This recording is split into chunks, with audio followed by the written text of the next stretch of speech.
Yo, what up fams? Kembali dengan program lebih dalam lagi ya yang dibuat untuk eh, membuka ruang bagi teman-teman yang mungkin bertenye-tenye gitu ya ketika dengar khotbah minggu lalu.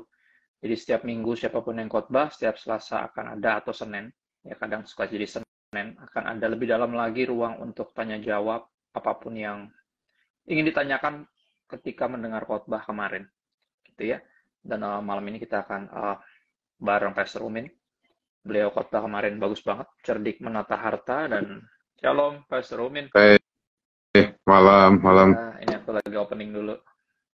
Ya, silakan terus lanjut aja. Iya. Jadi teman-teman yang belum nyimak khotbahnya Pastor Umin kemarin, cerdik menata harta, bisa mampir YouTube channel kami, New Wine International Church.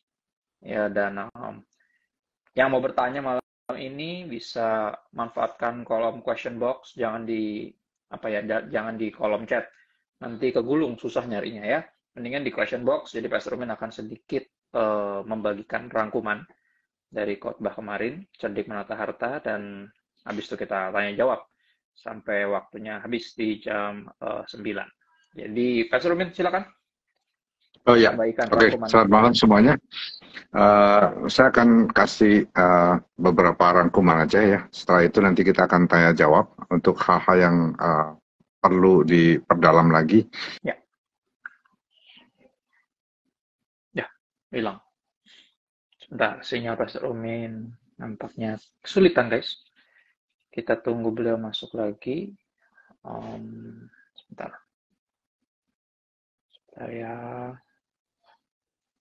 Jadi sambil nunggu beliau, jadi sebulan kita lagi ngebahas Treasure judulnya, ya Treasure Sermon Series, serial khotbah 1 bulan tentang pengelolaan harta, khususnya keuangan.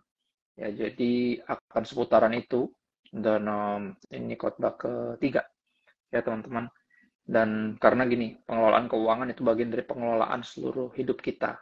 Karena yang Tuhan percayakan juga termasuk harta ya, termasuk keuangan. Dan ini harus dikelola dengan baik karena ini bukan milik kita. Ya, kita pengelola, jadi harus kita kelola dengan benar karena akan ada pertanggungan jawabnya nanti. Setiap peser kita pakai untuk apa. Dan makanya setiap tahun kita akan mendedikasikan 1 bulan untuk ngomongin tentang hal ini. Dan juga patut diingat, Tuhan Yesus bilang saingan terbesarnya Tuhan atau kecintaan akan Tuhan tuh adalah kecintaan akan uang, yaitu akar segala kejahatan, cinta uang tuh. Dan makanya kita mesti hati-hati. Dan kalau ngerasa kayak pendeta ngomongin duit mulu, teman-teman mesti ngerti pendeta yang paling banyak ngomongin uang adalah Tuhan Yesus sendiri. Gitu. Jadi Pastor Roman silakan. Tadi terputus ya. Iya. Ya, jadi kondisi keuangan orang itu sebetulnya bisa sangat rapuh ya. Kalau kondisi politik, sosial ekonomi berubah, itu kondisi keuangan seseorang itu bisa sangat rapuh kalau dia tidak mempunyai planning yang bagus dalam kehidupannya dalam keuangan. Gitu. Ya, contoh yang paling dekat adalah pandemi yang lalu. Pandemi itu kan sesuatu yang kita nggak pernah duga akan terjadi ya.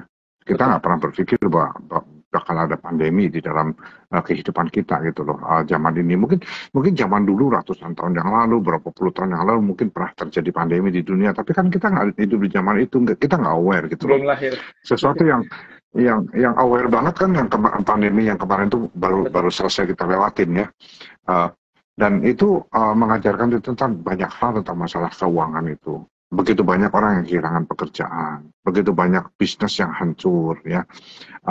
Lagi enak-enaknya jalan, tiba-tiba hancur semuanya. Terutama mereka yang ada di bidang, saya ini ada di bidang bisnis yang service ya, kayak tourism, travel agency, dan transportation itu mereka itu betul-betul hancur gitu. Nggak ada bisnis yang bisa jalan. Siapa yang mau jalan-jalan? Siapa mau beli tiket? Siapa mau terbang gitu loh dalam kondisi pandemi.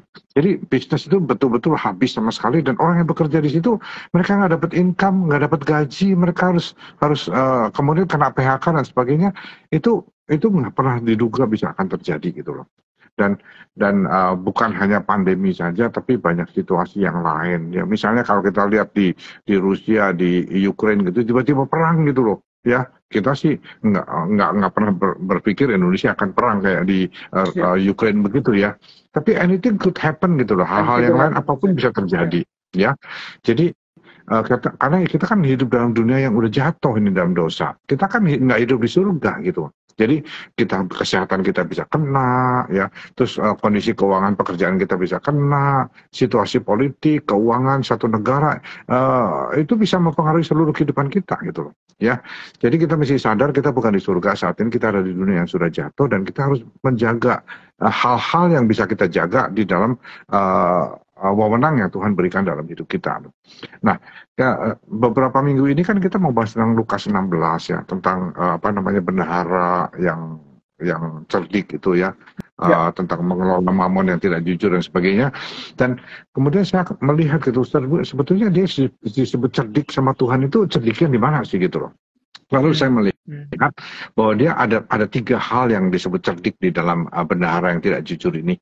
Yang pertama, dia tuh walaupun kondisinya seperti itu dipuji oleh Tuhan karena dia itu memandang jauh ke depan.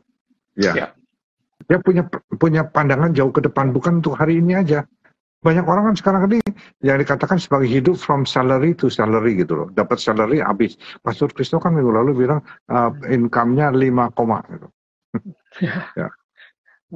Diterima duit 5 menit kemudian ditransfer sudah koma lagi gitu. Udah koma lagi, dia pinjam duit lagi. Bulan depan 5 koma lagi gitu. Jadi tiap bulan 5 koma terus akhirnya dari 5 jadi tinggal 2, tinggal mungkin 2 menit udah habis gitu. Wow. Ya. Makin banyak ya. Iya. Jadi di dalam dia kan bilang apa yang akan kulakukan kalau aku dipecat gitu loh. Banyak orang Kristen tidak memikirkan jauh ke depan akan situasi karirnya sekarang, pekerjaan sekarang, keuangannya sekarang, kesehatannya sekarang, rumah tangganya sekarang ya, hubungan suami istri, relationship sekarang. Itu nggak dipikirin, pokoknya jalan dari ke hari tapi nggak pernah memikirkan ke depan mau seperti apa gitu. Punya rasio tabungan yang sangat rendah, ya, yang income tinggi, yang gen menengah, income bawah sama aja gitu. Income tinggi juga kalau spendingnya tinggi habis juga. Income yang rendah kalau dia bisa menabung dengan disiplin, ya bisa juga lebih bagus ke kondisi keuangannya gitu loh. Ya, makanya Amsal tuh bilang begini, Amsal 14 ayat 8, orang bijaksana itu memandang ke depan, orang bebal menipu diri sendiri, tidak mau melihat kenyataan. Ya, fakta kondisi keuangan jangka panjang diabaikan gitu. Jadi bukan mereka pikir saya income-nya gede, saya bisa beli apapun juga. Mike Tyson itu gede income-nya, tapi pada waktu dia berhenti bertinju nggak punya duit, malah utangnya banyak gitu loh. Betul, ya. Betul. Iya. Ya. Jadi bukan mereka yang akan survive dan prosper itu yang income-nya gede, tapi yang disiplin, menabung, berinvestasi yang bijak, membuat orang-orang sehat, kondisi keuangannya jangka panjang. Jangka sekarang, jangka panjang. Jangka sekarang kita punya emergency fund, punya cadangan, jangka panjang kita punya investasi yang membuat kondisi keuangan kita jadi lebih baik gitu. Ya. Terus yang kedua, cerdiknya dia tuh, dia bisa bikin rencana, dia bangun network gitu. Dia bilang, aku tahu apa yang harus aku perbuat supaya ketika aku dipecat sebagai bendahara, orang-orang akan menerima aku di rumah mereka. Aku tahu apa yang aku harus perbuat. Dia punya planning. Ya, seringkali kita nggak punya planning, hidup dari hari ke hari aja, nggak punya anggaran pengeluaran tiap bulan ya apa yang butuh dan apa yang ingin itu kacau gitu loh, ya mix up gitu. Saya kepengen sama saya butuh itu bisa kacau semuanya gitu loh. Ya, nah Tuhan kan juga mengajarkan di dalam Amsal 16 ayat 9 bahwa kita tuh harus punya planning, mengandalkan Tuhan pada waktu membuat planning ya. Nah, demikian juga orang ini disebut cerdik karena dia punya planning dan dia bangun network. Orang Kristen juga harus bangun network gitu.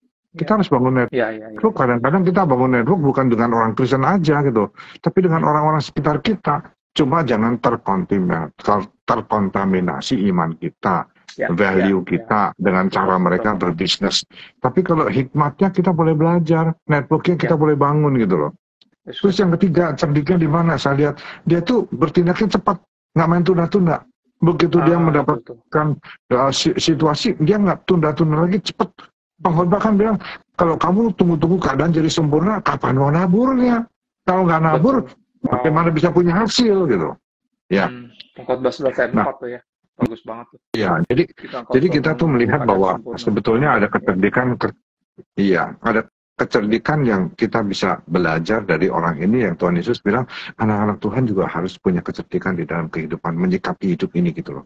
Wow. Nah, terus saya melihat bahwa kalau orang dealing sama money, dealing sama uang, dengan kekayaan, dengan income, itu harus punya attitude yang benar gitu.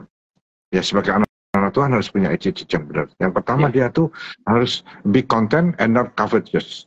Harus punya rasa puas, harus punya rasa enough, cukup, dan tidak mengingini kepunyaan orang lain. Nah, hukum nomor 10. Bahkan itu dalam hukum 10 hukum Tuhan itu jangan mengingini kepunyaan orang lain gitu loh. Ya. Jadi Tuhan bilang kesalahan disertai rasa cukup itu oke, memberikan manfaat, memberikan guna yang sangat besar gitu loh. Kalau cinta uang nggak pernah puas dengan uangnya, berapapun kekayaannya tidak akan pernah puas gitu loh. Pengkhotbah 5 ayat 10 ya. Nah, jadi kita itu harus belajar kalau ada sesuatu yang bagus, yang indah, yang kita nggak perlu untuk beli, ya dikagumi aja, dilihat aja lah gitu loh. Ya, kalau kita mau tidur, iya. Betul. Kalau kita pengen menikmati tidur di hotel bintang 5 kan nggak usah beli hotelnya gitu loh. Tidur aja gitu di situ ya. Nggak usah dibeli hotelnya. Ya dikagumi, dilihat aja, disyukuri kita dikasih kesempatan lihat. Kalau kita bisa naik mobil yang mewah, jadi syukurilah kita bisa naik mobil yang mewah gitu, enak juga ya. Beli enggak deh gitu loh. Ya. Walaupun punya duit kan apa yang kita inginkan apa yang kita nggak inginkan kan nggak selalu harus kita miliki ya. Wow, ya. Mampu sih tapi nggak selalu harus kita miliki kalau nggak ada gunanya ya. Wow, ya. Jadi Tuhan mau kita tuh setia mengelola apa yang ada di bawah tanggung jawab kita ya. Bukan berarti bahwa kita udah puas, udah cukup tuh nggak strive lagi, nggak bekerja lagi, nggak menjadi lebih baik lagi, harus lebih baik gitu ya. Cukup itu artinya nggak serakah gitu. Apa yang kita lakukan tuh tujuannya bukan ketamakan gitu loh ya. Jadi belajar bersyukur dengan apa yang dikasih dan kelola itu dengan baik ya. Nah, kemudian attitude yang berikutnya adalah kita harus percaya kepada Tuhan bukan pada kekayaan gitu loh. Kalau orang itu mengandalkan kekayaan bukan mengandalkan Tuhan, itu yang buat uang itu jadi jahat. Wow, ya. Ya kenapa? Dia kalau dia mengandalkan uang bukan mengandalkan Tuhan, berarti dia mencintai kekayaannya, mencintai uangnya. Itu yang bikin uang jadi jahat dalam kehidupannya, jadi berkala di dalam hidupnya gitu loh. Ya. Nah, terus yang berikutnya yang kita miliki itu kita generous gitu, jangan stingy, jangan pelit. Jangan pelit, ya harus murah hati. Betul, orang itu murah hati, generous itu nggak muncul tiba-tiba, saya tiba-tiba generous gitu, enggak. Itu mesti dilatih, otot generosity itu gitu loh. Bawaan orok, Om ya?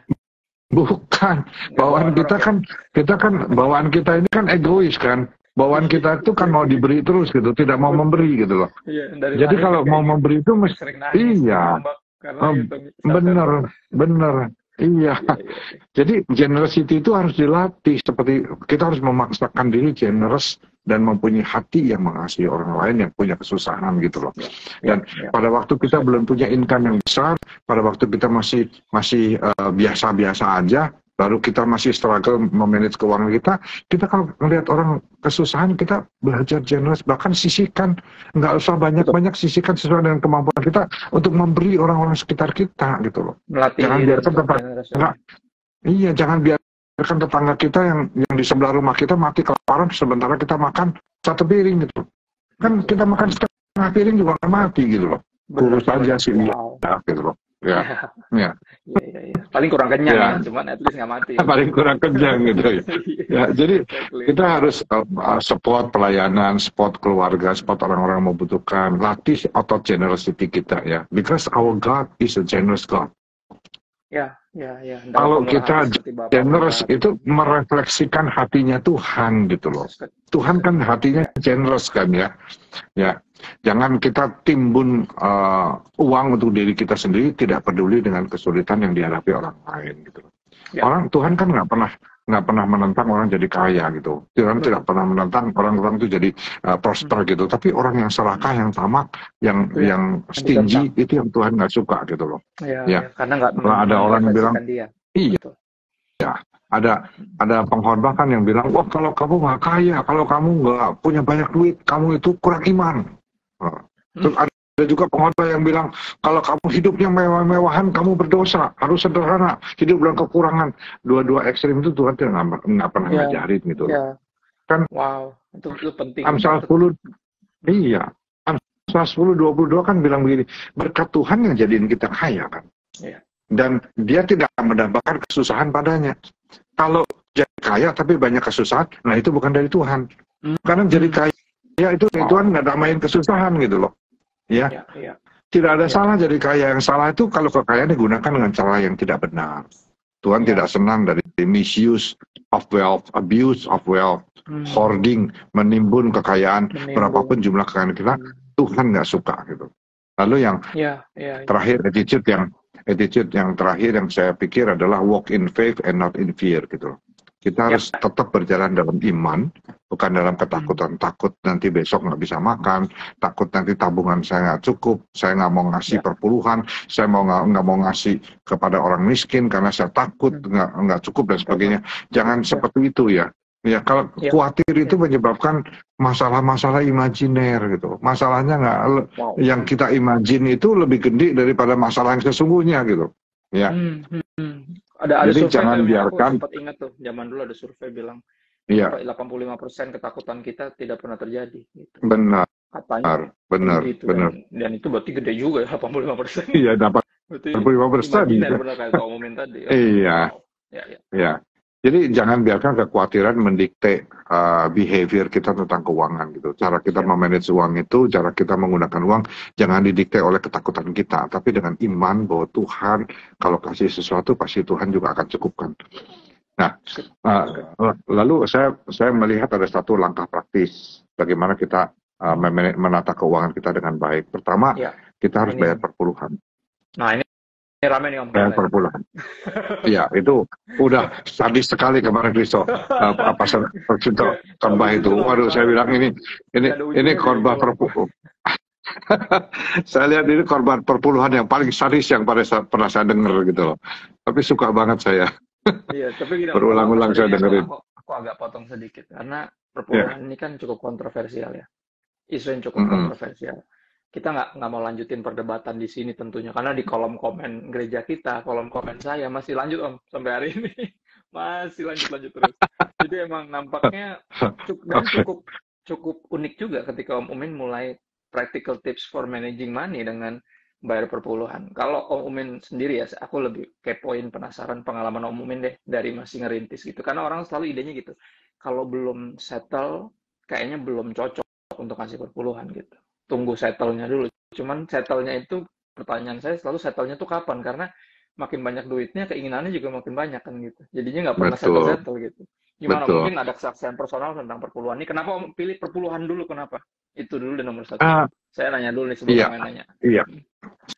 Di dalam benak saya, yang saya boleh pakai itu bukan 100%. Begitu saya terima itu, saya udah langsung ngerti bahwa yang boleh saya pakai itu maksimum 90%. 90%. Ya. Dan saya di dalam pemikiran saya, income saya juga 90%, bukan 100%. Wow. Dari dulu ya? Dari sejak saya belum punya income banyak, sampai Tuhan percayakan makin lama makin meningkat, eksponensial dalam hidup saya boleh katakan ya. Income yang Tuhan berikan dalam hidup saya itu eksponensial dari tahun ke tahun gitu loh. Ya, sampai saya retired. Ya, tapi saya selalu berpikir yang saya punya itu yang boleh saya gunakan maksimum cuma 90%. Wow. Saya tidak pernah berpikir saya punya 100% gitu. Ya. Dan nampaknya paradigma itu yang mesti dimiliki sehingga nggak ada masalah tentang perpuluhan. Iya. Ya dong. Kita nggak usah mikirin kita punya income gede, punya income kecil, pokoknya 90% yang boleh kita pakai gitu maksimum. Iya. Berapapun income-nya. Ya. Wow. Dan itu menjelaskan juga Om Umin sempat ngucapin satu kalimat yang pasti akan sangat membuat keributan sebenarnya. Ntar lagi saya mau posting Om. 90% dari penghasilan jauh lebih baik daripada 100% yang tidak diberkati. Wah, Betul. itu ini banget tuh. 90% Waduh, yang dan diberkati dampaknya, sama Tuhan, ya, itu jauh lebih baik dari lebih baik 100% yang daripada nggak 100% diberkati yang gitu nggak loh. diberkati. Wah, Iya, itu statement ya itu kita, kuat sekali, dan buat saya, apa ya, itu pasti akan jadi membuat keributan. Tapi bagi Om Min sendiri yang udah ngalamin ya, maksudnya, aku selalu bilang argumenku sederhana. Maksudnya, kalau orang belum pernah ngalamin 90% cukup tapi 100% kurang, hmm, kita akan terus hmm, memperdebatkan hmm, memperpuluhan. Saya udah iya, ngalamin mujizat itu sampai hari iya, ini. itu kantong, Jadi itu kantongnya 100% kayak kurang, bolong tuh. ya aneh kan? 100% kurang, 90% cukup. Kok bisa gitu loh? Udah, Tapi bisa itu nabung lagi, kenyataannya. bisa Nah, nabung itu dia, lagi. exactly. Ya, ya, Iya, ya. Wow, hmm. ya. Wow, Jadi, itu tuh paling kepo lah. Kepo ya, hal ini. jadi Rame tuh. saya pikir kalau kita mau lebih baik, kita harus mempunyai satu formula sebetulnya. Ya. Formula kalau kita terima 100% uang, itu 10% sudah kita sisihkan, Ya, lalu 10-20% kita sisihkan lagi, 10-20% kita sisihkan lagi untuk ya, tabungan, untuk emergency fund, untuk diinvestasikan, dan yang boleh kita pakai untuk kebutuhan hidup itu antara 70-80% maksimum. 80%. Ya. Wah, wow. Kalau Itu sampai yang kita bijak, ya. 80% itu nggak cukup, 80% itu nggak cukup, berarti kita salah gaya hidup kita yang kelebihan. Berarti gaya hidupnya ketinggian. Gaya Iya. berbanding lurus dengan tekanan, Om ya. Kalau hidup banyak Betul. tekanan, kemungkinan besar Ya, terlalu banyak gaya, tekanan tinggi ya. Betul. Wow, Makanya kurangin gaya gitu loh. Kalau terlalu banyak gaya, nanti tekanan tinggi. Jadi Iya. karena 90% yang bisa kita pakai, langsung dapat sisihin 10%, langsung sisihin lagi berikutnya 10-20 untuk nabung, baru 70-80 itu kita kelola dengan baik, kita Betul. pakai. Gitu ya. Wow. Sebenarnya kuncinya itu disiplin. Kuncinya disiplin. Ya, disiplin. Ya. Disiplin. Jadi kalau kita 80% itu masih ada sisa, kita masih ada sisa, mungkin kita bulan depan jangan 80%, 75%. Kita coba squeeze terus, kita punya kebutuhan itu, kan kita meningkat income-nya dari waktu ke waktu, jangan dinambahin gaya hidup gitu loh. Tapi untuk supaya kita dari 80 turun dari 75, turun jadi 70. Bahkan mereka yang income-nya sangat besar, ngapain ngabisin 70-80%, 50%-nya cukup. Wow. Belajar untuk mencukupkan itu ya. Disiplin itu ya. Rick Warren kurang dari 10% malah. Iya, dia perpuluhannya terbalik. 10% itu masih dibagi-bagi lagi 10% itu. Wow. Ya. Jadi kita mesti watch gitu, kita mesti melihat hal ini dari waktu ke waktu. Jangan formula ini menjadi sesuatu yang baku, tapi bisa fleksibel, disesuaikan dengan kondisi. Tapi kuncinya adalah pada waktu income naik, pada waktu penghasilan naik, jangan menaikkan gaya hidup sekonyong-konyong. Nggak perlu lah. Hidup cukup aja, biasa aja gitu loh. Bisa sih beli, bisa sih spend, tapi kan nggak perlu gitu loh. Betul. Wow, harus kan? Itu penting tuh. Ya. Betul. Bisa dibeli bukan berarti harus dibeli, Om ya. Benar. Wow. Jadi berikutnya saya pikir dalam investasi ini juga kita perlu berdoa dan minta hikmat daripada Tuhan. Ya. Firman Tuhan juga bilang Pengkhotbah 11 ayat 2. Iya. Ya, betul. Dulu, berarti 90%-nya kita berdoa untuk minta hikmat nih, investasinya kemana gitu. Ya. Ya. Jadi 14 yang penting adalah kalau kita investasi itu sesuatu yang kita ngerti. Jangan kita nggak ngerti ikut-ikutan investasi karena iming-iming return yang tinggi gitu loh. Nanti terjebak money game, nanti kena robot trading, nanti kena macam-macam gitu loh, kerugian ya. Orang yang pengen cepet kaya itu malah cepet miskin kok. Wow. Iya. Kekayaan yang diperoleh dengan cepat biasanya cepat habis juga, Om. Cepat habis juga. Iya, betul. Iya. Jadi investasi itu kuncinya kita harus mengerti, kita harus sabar ya. Kita harus manfaatkan jangka waktu yang lebih panjang. Saya nggak ngajarin investasi di sini karena investasi itu harus kita belajar sama orang yang lebih ahli lah. Investasi itu kan macam-macam ya.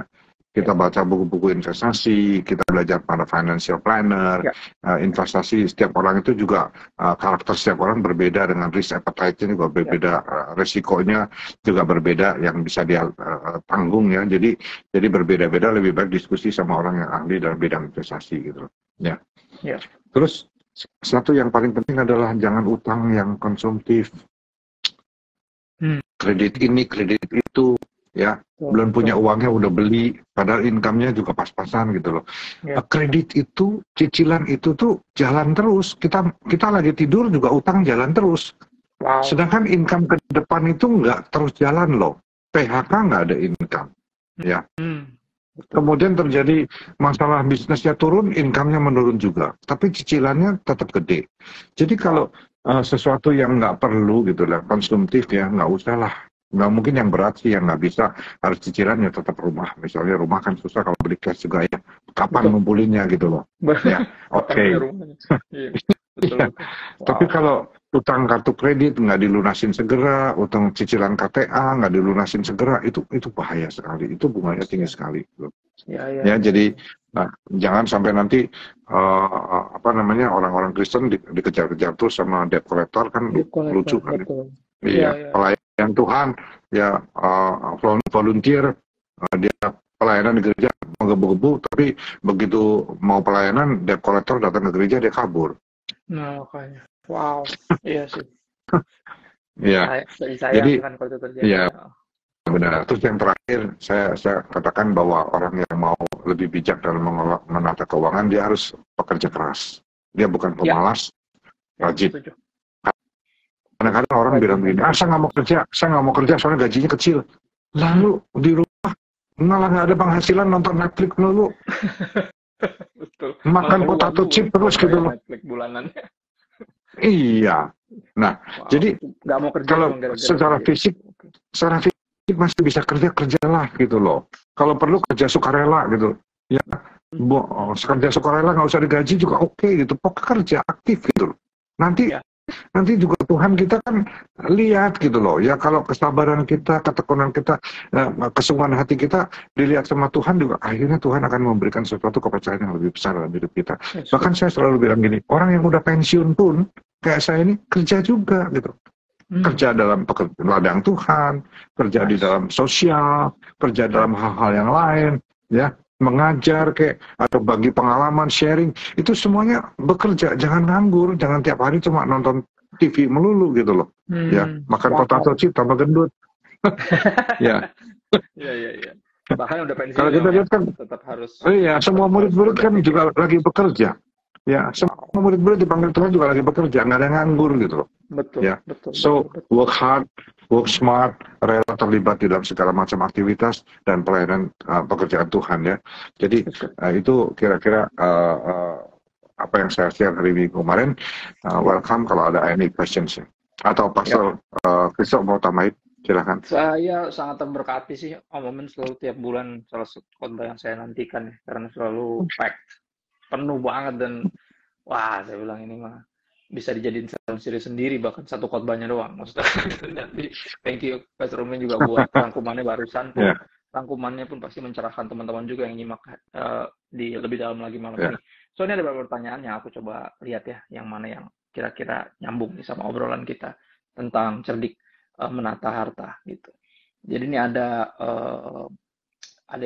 yang bilang tentang financial freedom katanya. Dia bilang gini, financial freedom kan lagi ngetren.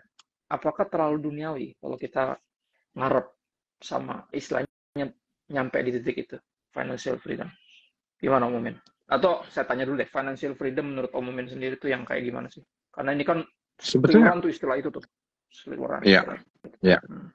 Financial freedom itu sebetulnya satu kondisi di mana kalau kita punya passive income, itu sudah bisa menutupi kebutuhan hidup kita.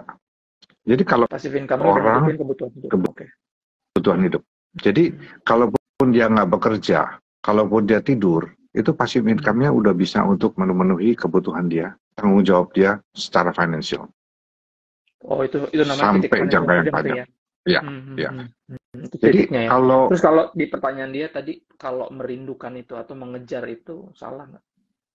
Tadi pertanyaan Nggak salah. gitu. Nggak salah. Kalau kita memenuhi kewajiban kita sesuai dengan firman Tuhan juga. Bayar perpuluhan, Bayar pajak gitu ya. generous, bayar pajak. Bayar pajak juga jangan lupa. Iya. Kalau dia memanage itu dengan teliti, dengan baik, dengan sabar, dan jangka panjang, it's okay gitu loh. Ya. Makanya kalau dia punya income yang sangat bagus, atau punya kelebihan income di satu bulan karena dapat bonus atau dapatkan satu profit yang nggak biasa, jangan itu dibuat beli sesuatu, tapi buat nambah porsi dari investasi. Porsi dari investasi ditambahkan, jangan rubah gaya hidup supaya dia cepat mencapai financial freedom itu. Wow, ya. Wah, Ya. bagus nih. Ini bagus nih. Thank you, Ya. Mas Herman. Berikutnya ada pertanyaan. Nah, ini agak nyeleneh nih. Aku bukan orang yang save money karena aku punya Tuhan untuk hari esok. Tapi memang nyata dalam hidupku, Tuhan tidak melebihkan tapi mencukupi. Apakah itu benar katanya? Jadi bukan orang yang save money nih. Berarti dia nggak pernah nabung katanya. Kesusahan sehari cukup untuk sehari katanya Om. Gimana nih?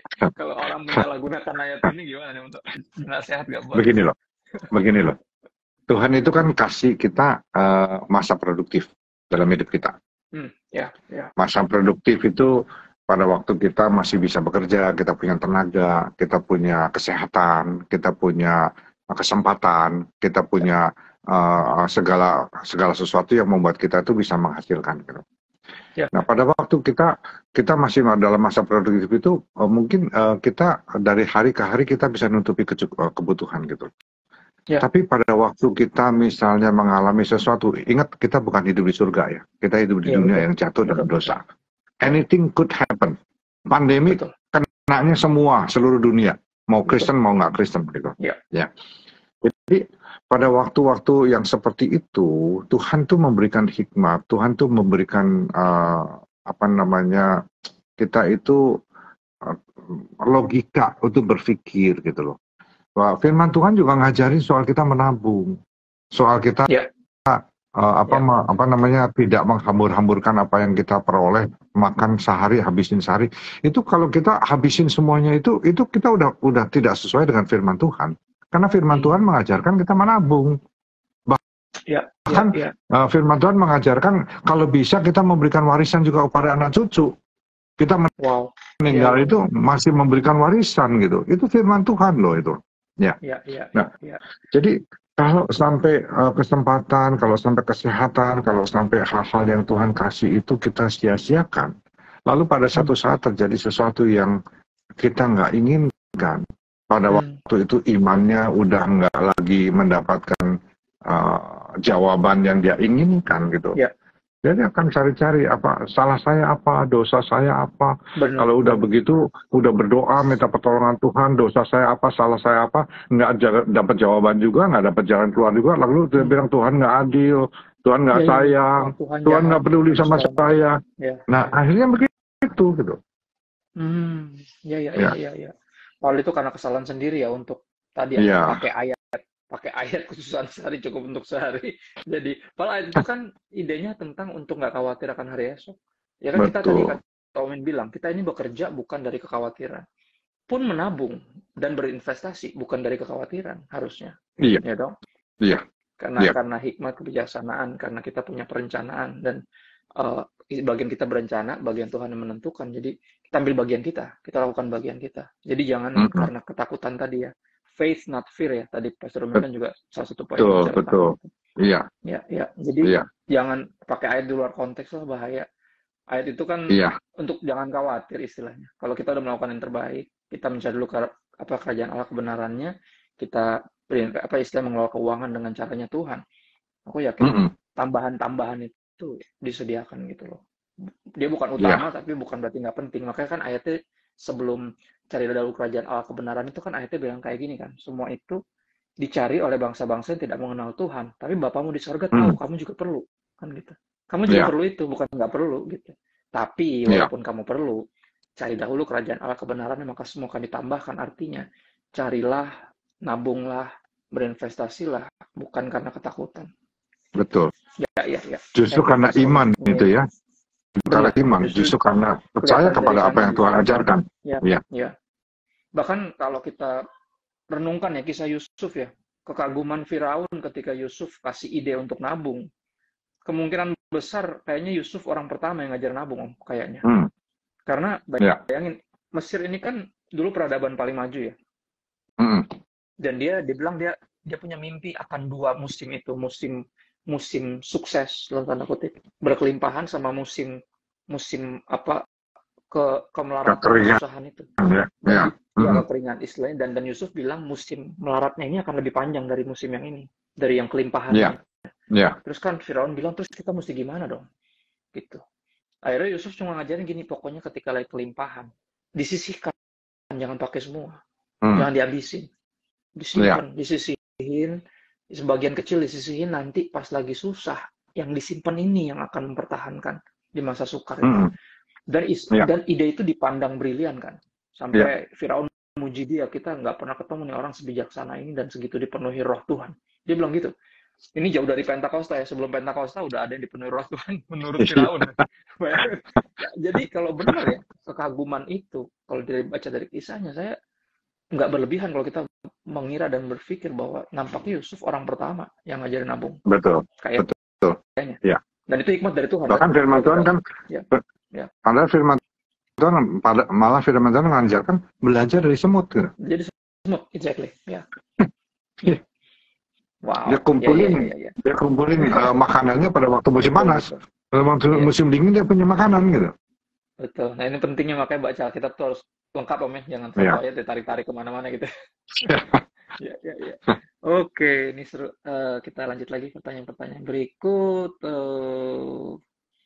Nah ini nih, ada tips nggak untuk sandwich generation? Nah ini sandwich generation ini unik nih. Ya, sebagian besar income untuk keluarga, tapi rindu juga rajin perpuluhan. Jadi dia bilang seperti itu. Jadi nampaknya kerap kali pertanyaan juga kerap kali muncul, Om, tentang perpuluhan ya. Misalnya kita dalam keadaan benar-benar terdesak, kita ada pilihan cuma dua, bantuin orang tua kita dengan apa yang kita dapat, atau kasih perpuluhan. Ini dilema yang sering banget ditanyain. Dan aku pakai ruang ini untuk bertanya juga sama Om. Menurut Om sendiri, personal ya.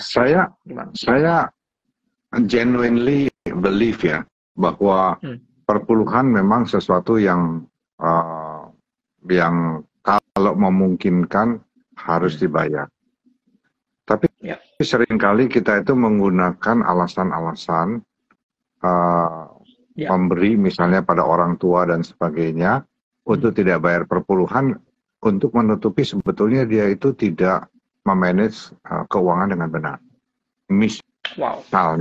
Misalnya, dia kan nggak perlu beli pulsa yang terlalu banyak kalau dia kalau dia tidak pakai sosmednya berlebihan. Benar, nggak YouTubean terus gitu ya. Nggak YouTubean terus. Kan?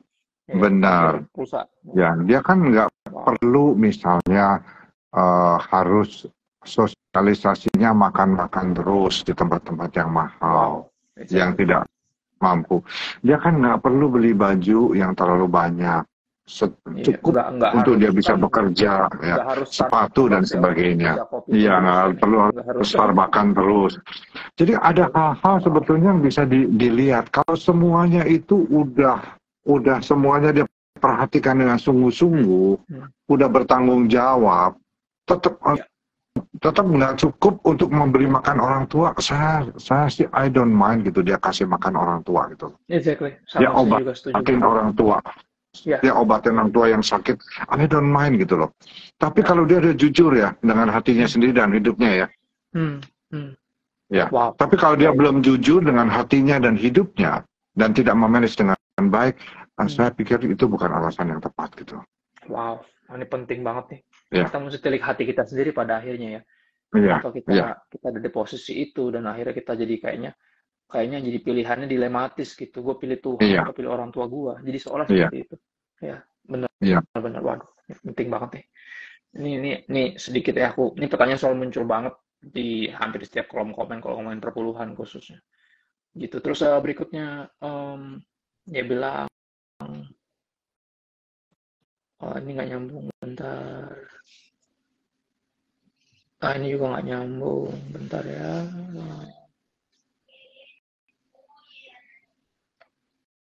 penjelasan mengenai masuk siang dan sore terima sama satu dinar, itu nggak sesuai sama bahasan kita.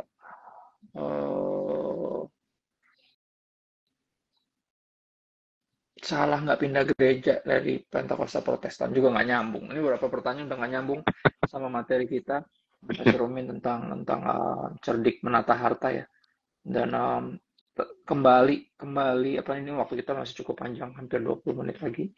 Dan aku mungkin kembali ya mengutip-ngutip tentang si perpuluhan ini karena dilematis. Dan aku coba untuk pakai ruang ini juga untuk menjawab ya. Menjawab kenapa penting, kenapa kita sampai harus khotbahin. Sekali lagi ini mungkin ya, saya nggak tahu, saya masuk kan 2015 Om ya di New Wine ya. Saya termasuk yang belum terlalu lama lah, New Wine itu kan dari 2005. Jadi saya nggak tahu pernah dikhotbahin apa enggak, tapi ini seumur hidup baru sekali nih saya khotbahin spesifik tentang perpuluhan doang. Jadi ini bukan sesuatu yang kita utik-utik terus, tiap minggu kita utik-utik terus, enggak. Ya, ini bukan sesuatu yang kita bagikan untuk jemaat khususnya. Jadi biar kita ini di lembar yang sama, kepercayaan yang sama. Ya pertanyaan saya selalu bagi yang menentang keras gitu ya dengan alasan apapun. Kita bukan Lewi, bukan Yahudi, bukan apa, dan bukan di hukum Taurat, bukan perjanjian lama. Apapun alasannya, ya anggap gini deh, kita nggak terlalu punya banyak pengetahuan Alkitab. Tiba-tiba kita terdampar di satu pulau, yang bukunya di situ cuma ada Alkitab doang satu. Ya akhirnya kita baca dengan seksama sampailah di Maleakhi 3 ayat 10. Di luar dari pengetahuan kita tentang Israel, Yahudi, kaum Lewi, dan Melkisedek dan semuanya, dianggap kalau kita nggak tahu aja itu, kita cuma baca Maleakhi 3 ayat 10 aja. Ya dengan jujur kita pasti akan memberikannya pasti, karena Tuhan di situ yang aku khotbahin minggu lalu, bahwa satu-satunya ayat di Alkitab yang Tuhan seperti menantang kita untuk membuktikan ketuhanannya, itu cuma di ayat ini doang. Dia bilang, uji aku, kata dia. Dia ngomong gitu. Nggak ada di bagian lagi, nggak ada. Di bagian lain adanya ujilah dirimu. Bukan uji aku, kata Tuhan. Sampai ngomong uji saya. Ya. Tes buktiin saya, gitu. apakah saya tidak akan, ya, dalam hal perpuluhan dia bilang ini, apakah saya tidak akan buka tingkap langit? Dan gitu. Artinya, semua kita rata-rata dulu ya dari awal pas memberikan perpuluhan itu adalah ada rasa takut kurang kan gitu. Makanya di situ Tuhan seperti ngomong, oke, kalau lo takut kurang, coba deh uji ketuhanan saya. Coba deh kamu berikan, dan bukankah akan kubuka tingkap langit? Ini nggak bicara prosperity, bukan Injil kemakmuran. Ini bicara Tuhan akan tetap sediakan. Kamu nggak akan kekurangan karena memberi ini, gitu loh. Ya, uji ketuhanan saya. Jadi bayangin kalau ada Tuhan ngomong ayat kayak gitu, terus kita dengan segala perdebatan kita, argumen untuk nggak setuju. Kalau ternyata di hari terakhir Tuhan bertanya, oke, kenapa nggak dilakukan yang saya suruh dengan jelas gitu loh. Semua argumen kita di pengadilan terakhir nggak akan kepake. Gitu. Ya kan, itu karena ayatnya terlalu jelas. Jadi di luar, anggap deh kita di pulau, kita nggak punya banyak akses untuk belajar teologi perjanjian lama atau apa dan segala macam. Tapi kita cuma baca ayat itu aja. Atau ayat berikutnya di Matius 23 ayat 23 misalnya. Yang Yesus bilang dengan jelas, Tuhan Yesus bilang, yang satu harus dilakukan, yaitu memberi persepuluhan. Yang satu jangan diabaikan, yaitu kasih, kesetiaan, ya kan, sama kemurahan hati. Dan ada ayat yang bilang satu harus dilakukan. Dan semua perdebatan kita, aku ngebayangin dengan apa ya, resikonya sejujurnya bagi aku pribadi lebih beresiko untuk nggak memberi perpuluhan daripada memberi perpuluhan. Karena kalau nggak memberi perpuluhan, ternyata itu yang Tuhan suruh, kita dapati tidak melakukan kehendak Bapa. Karena di Matius 7 kan, yang bukan yang berteriak-teriak kepadaku, Tuhan, Tuhan, bukankah kami sudah begini begitu demi namamu, tapi yang melakukan kehendak Bapa yang masuk surga. Nah gitu. Jadi pada akhirnya coba deh, ini ada perintah yang jelas, ya.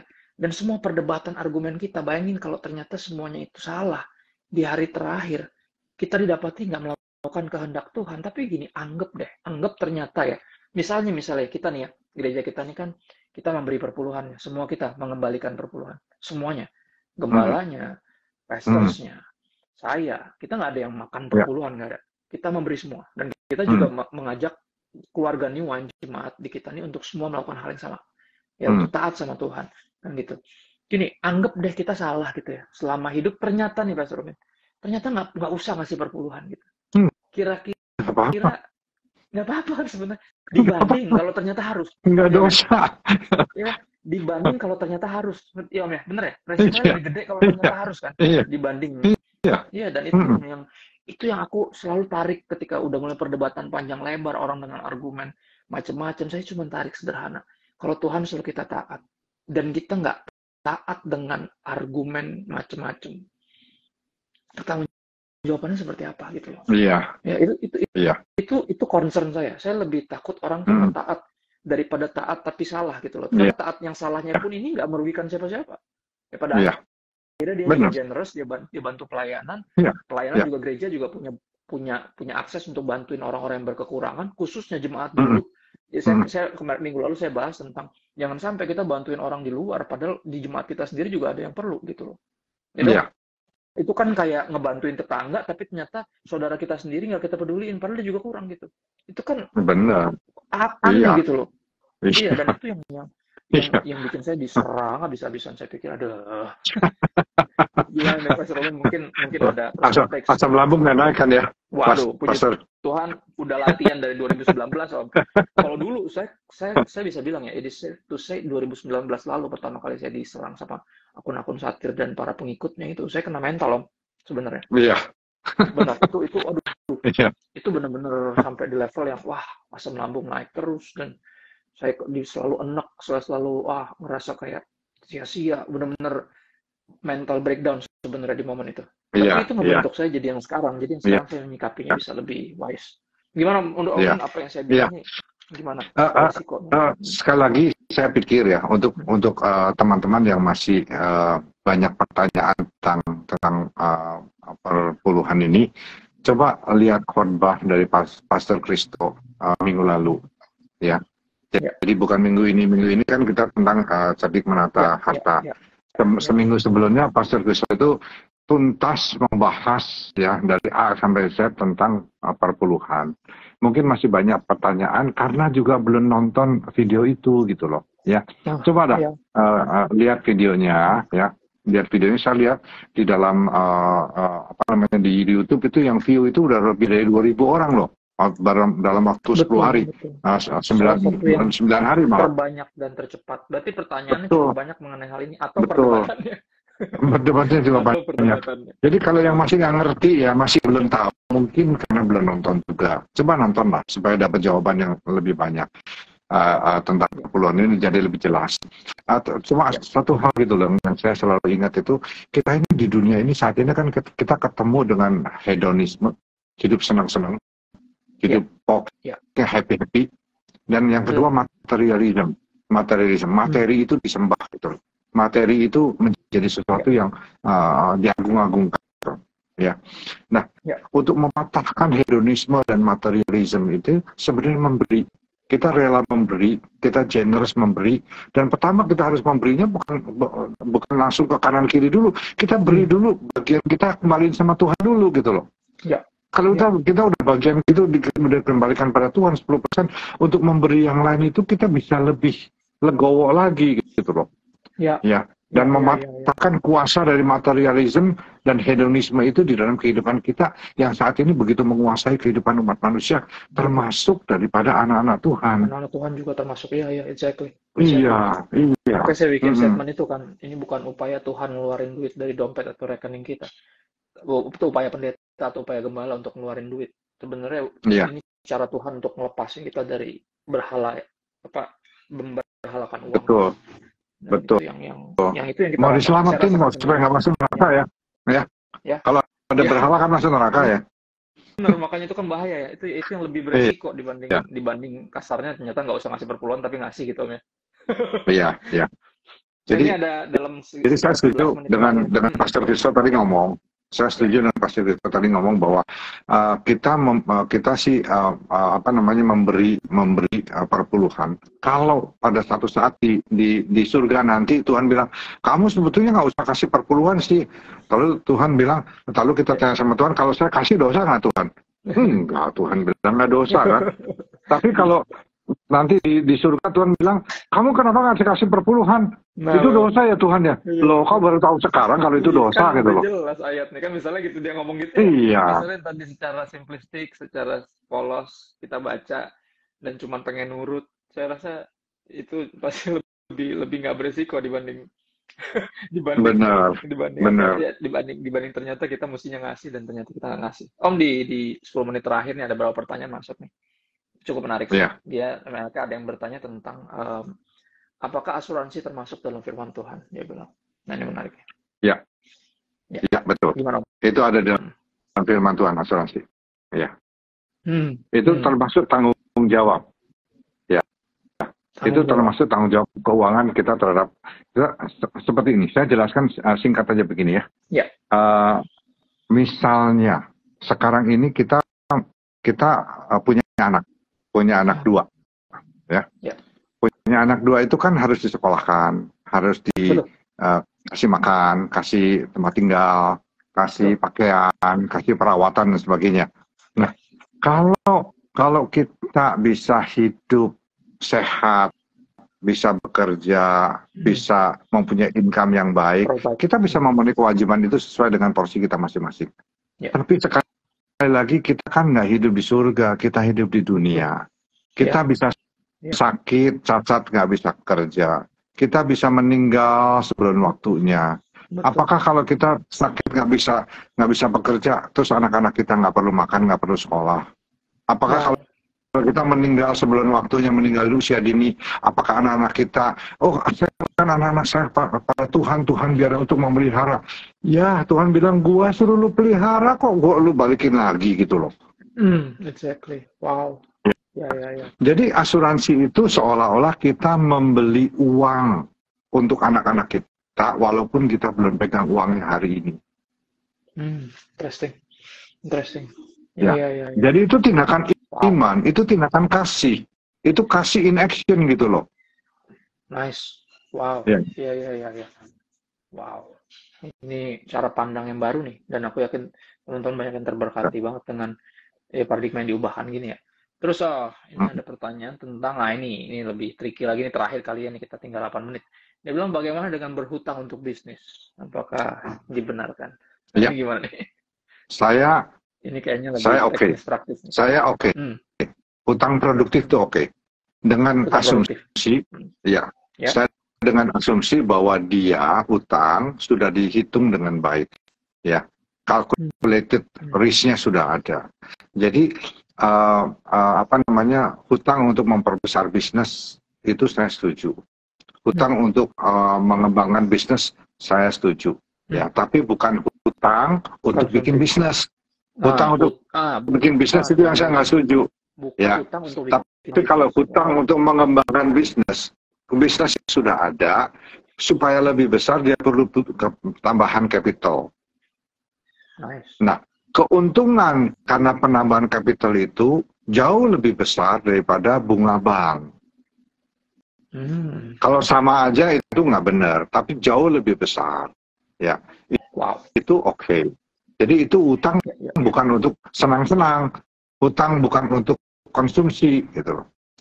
Tapi hutang untuk sesuatu yang produktif, sesuatu yang berguna, sesuatu yang bukan untuk foya-foya ya, tapi sesuatu yang bermanfaat. Itu oke. Beda dengan hutang untuk konsumsi ya, hutang konsumtif ya. Oke. Menarik, ini tinggal 6 menit. Menjelang-jelang gini pertanyaan baru pada nyambung-nyambung nih. Saya lihat ada pertanyaan tentang asuransi kesehatan ya, apakah sesuai dengan firman Tuhan apa enggak? Kayaknya hampir sama aja gitu. Hampir sama aja. Semuanya mempersiapkan untuk sesuatu di masa depan. Ya. Tadi udah jawab bagus sama Umin, bagus banget. Dan terus pertanyaan berikutnya, frugal living apakah dosa? Pola frugal. Enggak juga. Itu pilihan ya, itu pilihan. Frugal living itu pilihan. Kalau misalnya dia mau rumahnya bersih, nggak perlu ada banyak sampah-sampah yang dia beli gitu loh. Kursinya perlunya cuma 5, dia beli 20. Ya. Mejanya cuma perlu 2, dia beli 5 meja. Pakaian cuma cuma butuhnya 5 setel, dia beli 20 setel, itu kan oke gitu loh, ya. Ya, jadi frugal itu satu pilihan, tapi jangan stingy gitu loh, menjadi masalah. Nah, itu stingy. Serakahnya Iya, itu yang pelitnya itu yang iya, problemnya. iya, Betul. iya. Wow. Thank you so much. Ini sangat memberkati. Di 5 menit terakhir aku ucapin thank you, Pastor Umin. Thank you buat selalu siapin materi yang berbobot, super berbobot. Aku encourage teman-teman, walaupun kayaknya Pastor El dan saya yang lebih terkenal ya di sosial media. Saya sangat berharap teman-teman bisa nyimak semua khotbah dari Pastor yang ada, Pastor Robert, Pastor Umin, dan di bulan ini juga kita ada kedatangan tamu ya nanti, Dr. Joshua Paul, terus nanti ada saudara kita juga, Brother Peter, yang akan berbicara juga ya di seri bulan ini tentang treasure ya. Dan aku sangat encourage teman-teman yang nggak pernah nyimak secara keseluruhan dalam 1 bulan. Jadi tiap bulan tuh kita ada namanya serial khotbah. Dan kalau ditonton lengkap itu akan sangat jauh memberkati, karena semua nih kita upayakan untuk saling melengkapi pesan-pesan yang kita bagikan gitu. Nggak ada yang tumpang tindih, ya ini semuanya berusaha saling melengkapi, dan kalau ditonton lengkap pasti akan memberkati. Jadi aku ucapin thank you Pastor Min buat lebih dalam lagi malam ini juga. Thank you. Dan kita akan tutup dengan doa ya Pastor ya. Aku pimpin doa. Ya, silakan Pak. Bersyukur Tuhan buat kesempatan bisa masuk lebih dalam lagi kepada kebenaran firman Tuhan tentang cerdik menata harta. Thank you buat Pastor Umin yang jadi berkat buat kami semua. Kami berdoa biar semua yang dibagikan, bahkan diobrolin di lebih dalam lagi kali ini bisa memberkati kami, mencerahkan kami, dan mengarahkan kami kepada kehendak Tuhan untuk cerdik menata harta dan bisa mengelola yang Tuhan percayakan dengan baik. Terima kasih Bapak, kami rindu didapati jadi hamba yang baik dan setia, dan kami tutup lebih dalam lagi malam ini ke dalam tangan-Mu dalam nama Yesus. Haleluya. Amin. Amin. Pastor Amin, thank you. Amin. Thank you. Thanks everyone. Terima kasih semuanya. Ya, selamat malam. Bye. God bless.